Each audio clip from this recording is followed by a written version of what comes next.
So we are here at the Adani Defence Complex in Kanpur in the UP Defence Corridor. I have with me Jeet Adani along with Ashish Rajvanshi, the CEO of the defence business. Jeet, of course, is from the promoter family. Jeet, Ashish, thank you very much for your time and thanks for inviting us to showcase what amazing stuff you're doing.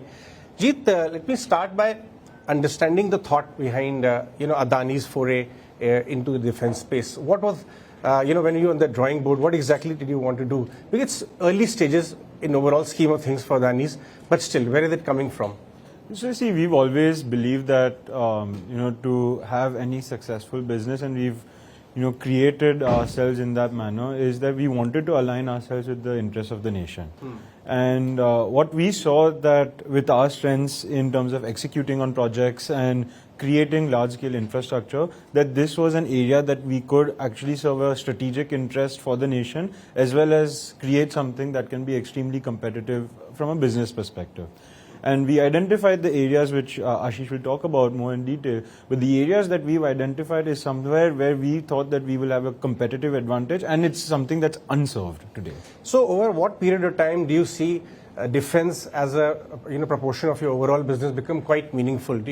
What's the commitment level from the board? So from the family perspective, I can tell you that the commitment level for this business is extremely high. The defense business is something which often has a hockey stick. So you might not notice it, but suddenly it can become very, very sizable and meaningful in a very short period of time. So that's something to always watch out for. And I feel that we are at an inflection point where for the past 6, 7 years, we've been working on a lot of different programs, a lot of different platforms. And I feel now we are at a stage where we have something meaningful across the platform that we can offer. Right now, this is in the private company. The defense business? No, it's under Adani Enterprises. Great. That was a very important clarification. Thanks for that. Ashish, you're a man of numbers. You made a very interesting presentation early on. How are the numbers stacked up in the favor of this business for Adani? Wonderful. See, we need to understand what's the long-term potential. What Jeet mentioned, we never take short-term calls.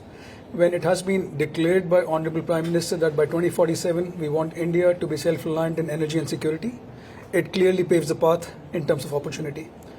Today, India is spending $75 billion annually in defense spend, of which $25 billion is going into new growth capex. Yeah, you're talking about the next 10 years, it's $250 billion to $300 billion opportunity, just in some terms of the size of the opportunity.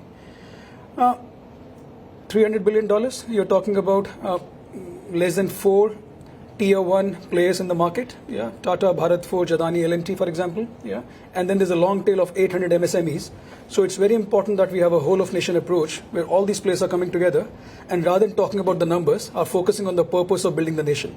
Sure, I understand, but what categories would you be looking at in a phased manner, and what is the potential? There would be some number internally you would have put in mind for 5 year, 10 year, this is the kind of revenue number. Yeah, see, in terms of which areas we are focusing on, it's very clear based on the 3,000 kilometers of land and naval border. ISR becomes the primary important area. And ISR stands for Intelligence, Surveillance, Reconnaissance. That how do I complement the foot soldier by giving him technology and giving him technology in unmanned, where we will discuss unmanned aerial systems, unmanned ground systems, unmanned naval systems. How do we function and work along with DRDO on the early warning systems? And also bring in technology from a perspective of cyber. So these are areas around ISR which are important to us. Thank you very much for your time. Thank you so much.